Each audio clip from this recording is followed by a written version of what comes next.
Thank you for joining us on Leaders of Modern Finance. Today, we have with us Jack McCullough. He is the CFO Leadership Council founder and CEO. And we're very happy to talk to him today. He's going to be joining us to speak with us about his book, Rockstar, How to Be a Rockstar CFO. And we'll talk about quite a few other things as well. And I am Tiffaney Fox Quintana, the VP of Marketing at Stanley. And Jack, why don't you tell us a little bit about yourself? Sure. First of all, thanks for inviting me. I'm really excited to be here today. Been looking forward to having this conversation with you. So in terms of my own background, as you mentioned, I am the founder and president of the CFO Leadership Council. We are a national member organization. We have about 1,800 members across North America, and we in 28 chapters. Before the group, I was a CFO for 26 different companies. And when I was a youngish CFO is when I started this group, just sort of to build a network and develop some skills. And somewhere along the way, it went from being a hobby to being my job. And I sort of don't know what I was thinking because, CFOs make very good money. But I really love what I do. I've really had a chance to impact a lot of members. But by background, I am a graduate of MIT Sloan, and I live in Massachusetts. Great. And you had recently had a great acquisition with your company, too. Do you want to tell us about your new found partner in business? Sure. Actually, we sold to the Chief Executive Group, which is they're an interesting group. They've been around for a while serving chief financial officer and board members primarily. And they decided to diversify across the entire C-suite. So they've invested in a chief information officer group, a chief people officer group, and now a chief financial officer group. So it's going to be great. We're going to have so much more access to talent and content that our members didn't have before.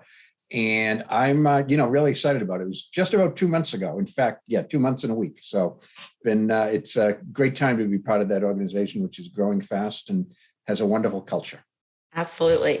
As I was reading The Secrets of the Rockstar CFO, one of the things that you talk about in that book was really the importance of creating those kind of collaboration and cross-functionally. One of the mentors that one of the CFOs had was the VP of sales because she wanted to understand more about how the business was working on that aspect of it.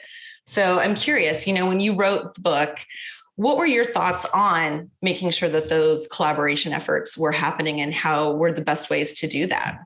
Sure. And that's a great question. And CFOs of, my generation, and I haven't been a CFO for about a decade now, but historically, the job was sort of in the finance and accounting realm, and that was about it. A lot of times companies would make the best accountant on the team would become the CFO. And that's, while I suppose accounting skills don't hurt in the role of being a CFO, it's not the most important one. And some of the best advice I got from the people I interviewed was not to think of yourself as a financial executive. Think of yourself as a cross-functional executive who happens to be a financial expert. And to me, that's a great way to do it because when you think about it, and maybe it's even more so in COVID, you're probably the only financial expert on the executive team, unless you're that 1 in 100 company where the CEO used to be the CFO. But generally speaking, the CFO is the only financial expert. And, what an important skill set to bring. So if you're sort of a back office CFO, where you sort of report what happens after it happened, that's not really going to cut it in the modern world. And the woman that you mentioned, she was just fascinating to me and she was ahead of her time because she did this in the 1990s, maybe the early 2000s, I kind of forget. But, there weren't a lot of financial people looking for sales executives to be their mentors back then. Right. And I think there's a lot to be said. I think sales has a very good understanding of that front line. They're talking to the customer. They understand what the market is looking for and wanting to really accomplish with a product like whatever the company is selling. But when you think about the importance of understanding those different aspects, it kind of goes into that debate we've been seeing between, does that CFO need to be an MBA or a CPA these days? And I even threw a new one out there to you the other day of maybe they need to be data science these days. So it's obvious that the role of CFO has just evolved completely. And I'd love to hear your perspective and thoughts on all of that. Yeah, it could well be that 10 years from now, the CFO will be, in fact, that somebody will say that data scientist is the best role for CFO, somebody who, truly understands the numbers, not just at the level that we do today. But I actually recently did a survey on, it was on LinkedIn, and, it's not scientifically valid because it's only people who are connected to me. But a little more than 2-to-1 people thought the MBA was a more important credential than a CPA. And, that was unthinkable. It's certainly 10 years ago, and maybe even 5 years ago, that was unthinkable that the MBA would be a credential, because I'm one of the few, I actually did get an MBA along the way. And I can't tell you how many people said, why are you doing that if you're on the CFO type of track? Why not get a master's in finance or a master's in taxation or something like that? And thank God I didn't listen to them. No, I mean, it was reasonable advice at the time. It wasn't forward-looking advice. What do you think's driving all of that? Why is the MBA more important now? Well, the job has become more strategic, more operational. Like there was a study I read a few years ago that at one point literally it was like 494 out of the Fortune 500 had a chief operating officer. Yeah. And, it was sort of an internal, external type of thing. The CEO would have an external type of role. The operating officer would have an internal role.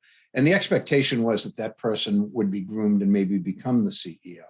But now, I mean, I don't know about you, Tiff, but do you know a company that has a COO? I do, actually. I know a few, probably. Yeah, I know a few, but yeah, it's. I think it's changed from when I, first entered the workforce, where the CEO was kind of the natural, like the president, seeing the day-to-day operations and overseeing that, and the CEO was probably more dealing with the investors and the board, and that's how I have always seen it. But I've seen more of it becomes kind of rarer and rarer to some extent these days. Yeah. And what's the CFO is sort of taken on the role of chief operating officer, chief strategy officer, and of course, chief financial officer. And, a couple of things that have made this possible. First of all, I'm about to coin a phrase. How about that? But the rise of the controllers. Because controllers make all these strategic initiatives that CFOs are taking on. It's not possible if the financial operations aren't covered properly. So I don't know a great CFO who doesn't have a great controller, or maybe the equivalent, like a chief accounting officer or a chief compliance officer or something like that, or a VP of finance. But you have to have a second in command whom you can trust completely. We do have the benefit right now. We have the most educated workforce in history.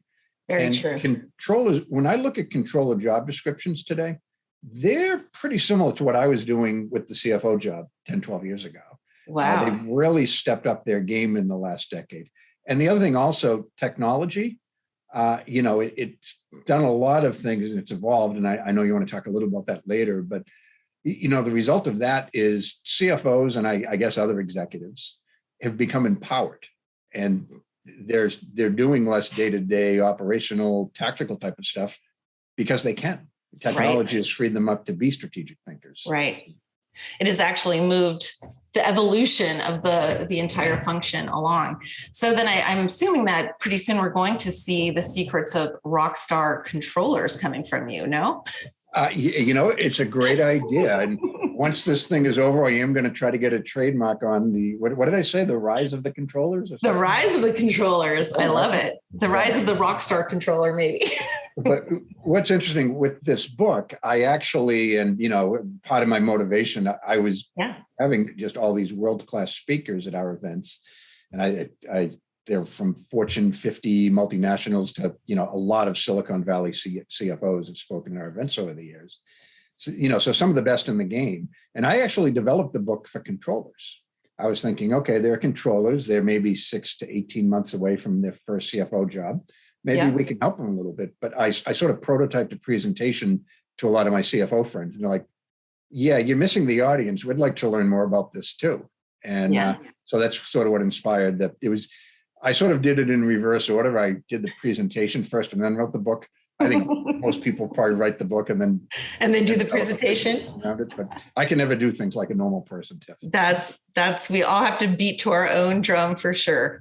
So in your book, you actually talk about 9 traits that you think make somebody a rock star CFO. What would you think are the most important of those? Sure. I hate to say any of them are more important or less important. And I'd encourage an aspiring CFO or even an incumbent CFO is just trying to get better to, try to do them all.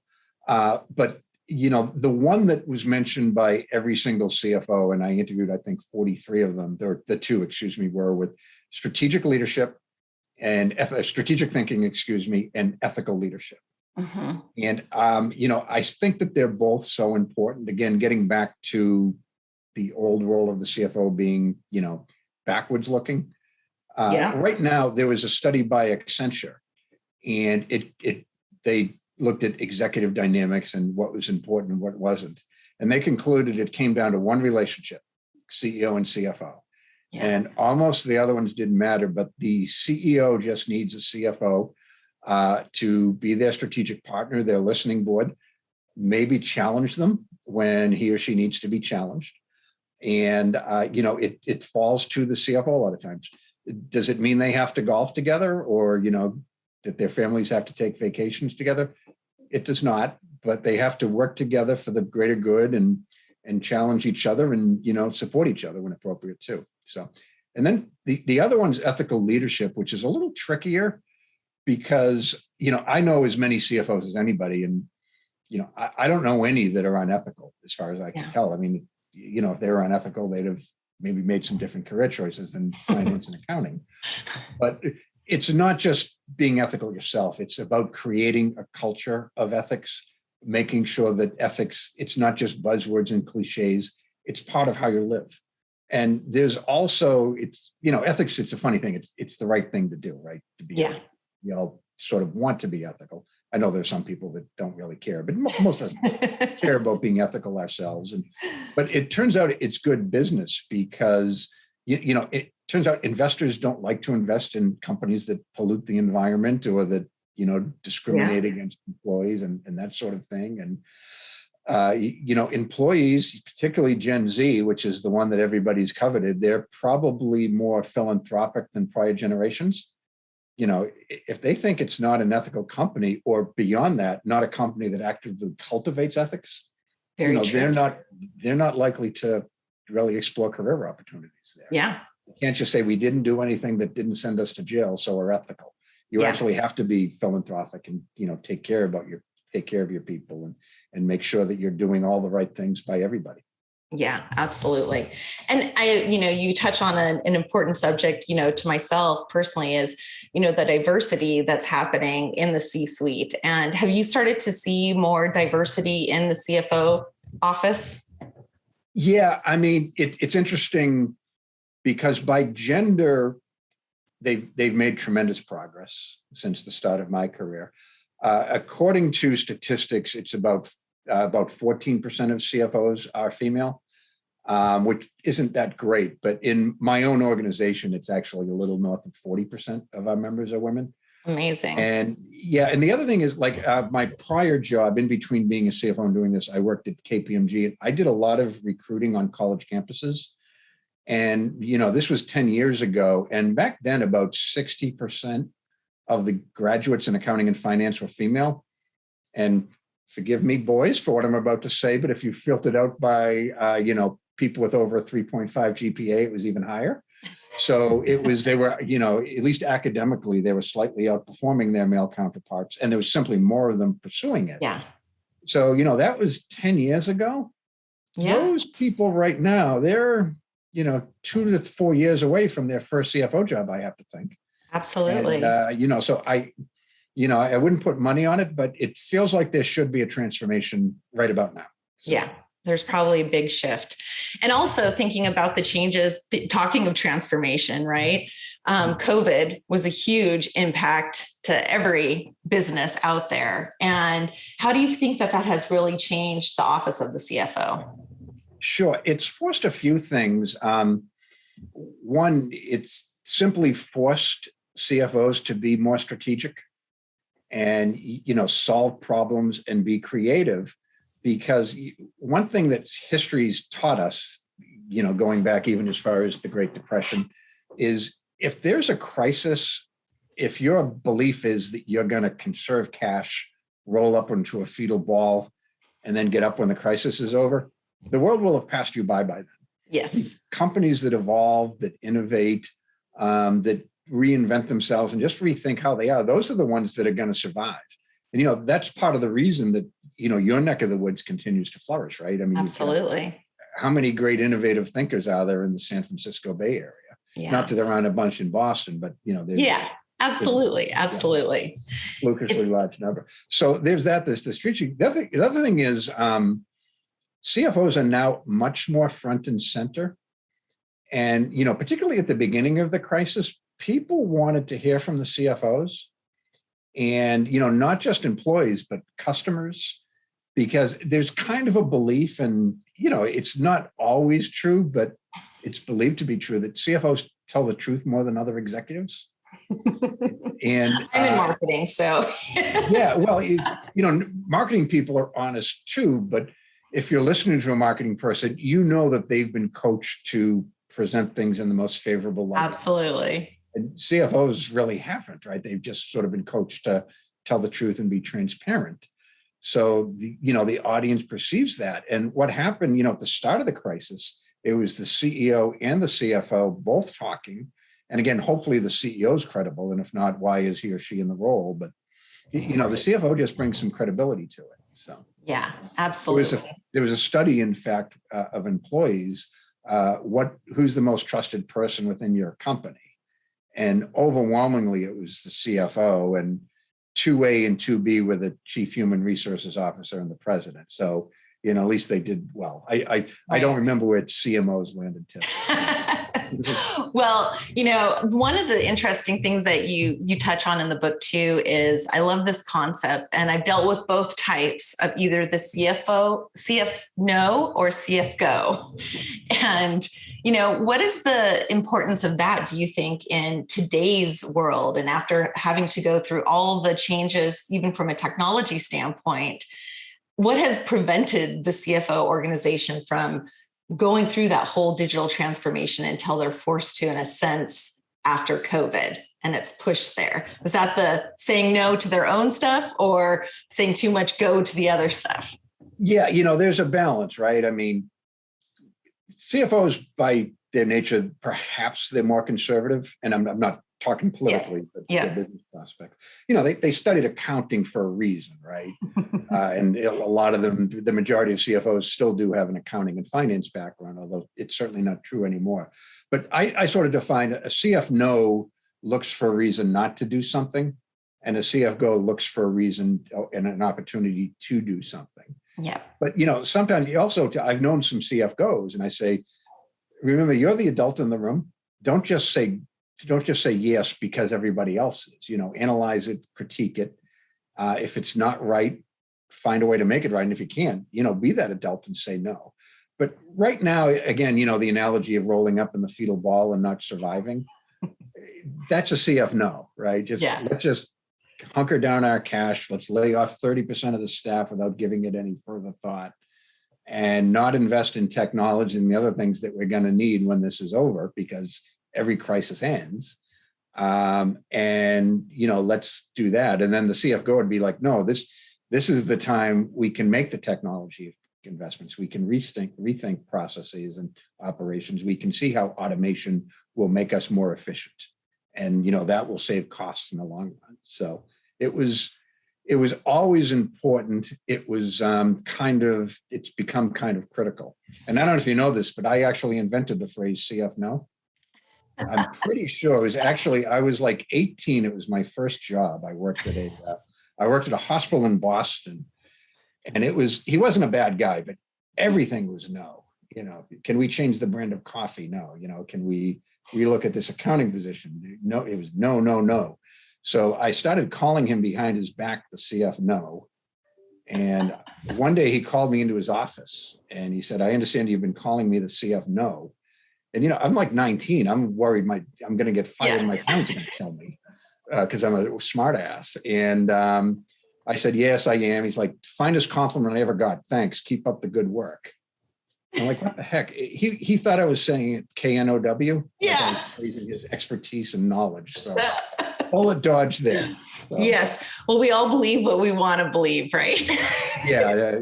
It's funny. I told that story, the guy in, of all places, the Journal of Accountancy, the guy called me like a week later. He's like 75 at the time. He still reads the Journal of Accountancy. I'm like, dude, come on. Well, another thing you touch about in the book too is the rise of the chief accounting officer as well. I mean, do you see that becoming kind of the elevated controller? Would that be a fair statement, or how would you think of that in those roles? Yeah, I mean, every company is a little bit different, and I certainly do know a lot of companies that have a controller and a chief accounting officer, and the roles can differ, but a lot of times a chief accounting officer, they're the people, they do one thing extremely well, which is master technical accounting issues. So like if you're a company that, I understand, I've never worked in life sciences, but I understand they have some particularly tricky issues. Or even if you're like a technology company that just has, 7 components to its revenue recognition, you might want a chief accounting officer, and all he or she does is do technical analysis of, making sure you're recording revenue correctly. And that's great. But like a controller, I think of as someone who makes the trains run on time. They're pretty good at the technical accounting stuff, but it's broader than that. It's, closing the books. It's the financial planning, modeling. A lot of CFOs I know actually allow their controllers to present at their board meetings, just the financial piece. But, it's, again, it's not the chief accounting officers can't, but it tends to be really, really narrow. So, yeah, absolutely. So if you had to give just one piece of advice, kind of as a wrapping it all up, closing statement, for finance leaders that want to go in there and be successful in whatever way they want to go through finance, whether it's the CFO, the CAO, a controller, what would be that piece of advice that you could be to be successful? Just one, because I sort of have 2 that I like. Okay, I'll give you one more. Yeah, thanks. Okay, the first one, I would say get a mentor or a coach. And again, it's okay to think out the box. The mentor does not have to just be a more experienced financial executive than you. You mentioned the woman that had a VP of sales as a coach. She knew finance and accounting. She wanted to get a broader skill set. So I would recommend get a mentor or a coach, someone you can speak to freely. And by the way, that person should not be your boss. Yes. And whatnot. But then the other one, if you force me to pick one, I would say it's an outdated expression, but walk the floor. And by that, I mean, get to understand the business of what your company's doing. In fact, did you ever see the movie The Intern? No, but I know what you're talking about. Yeah, geez, I'm blanking on the woman's name. Great young actress, and the character Anne Hathaway. It's funny you didn't see the movie, and the actor, but I don't. It was Anne Hathaway. Anyway, Miss Hathaway's character, she played a CEO who founded an online retailer. And, it was a bit of an inflection point. And to prepare for the role, she followed a real world CEO in the same circumstance. Rumor has it was the founder of Spanx, but I don't know if that's true or not. But one of the things she picked up on is the real life CEO actually spent half a day every week on the customer support line. Literally talking to customers, understanding the business, what they did, why they bought it, what the purchasing decision was like, what the product was like when they received it. And in fact, in the opening scene where, the characters haven't been identified, Anne Hathaway was on the phone talking to a customer about her bridesmaids dresses. And you're like, boy, this is going to be a thrilling movie. She just wanted this character and the real life person wanted to just understand the business in every way they can. So, understand the customer decision, understand how the product is made, learn as much as you can about the business. And don't be a backwards-looking financial executive. Be a forward-looking enterprise-wide executive who has financial expertise. Excellent. Great. Jack, it's been an amazing conversation. Thank you so much for joining us. And I am going to give a little preview, but I believe you're going to join us again down the road too, to talk about your latest and greatest work that you've been doing. Want to give us a little teaser? Sure. And actually, this came from a situation also influenced by my members. But I published my second book. It's called The Psychopathic CEO, an Executive Survival Guide. And we had a speaker at one of our events from the FBI, and she was talking about psychopathic CEOs. And as she was describing it, I realized that I had probably worked for one. And she said, by a show of hands, how many people think they may have worked for such an individual? And about half of us did. So that inspired me to write a book on the topic, because there's no book that sort of is helping people who work for one. And it is a business book, not a medical book.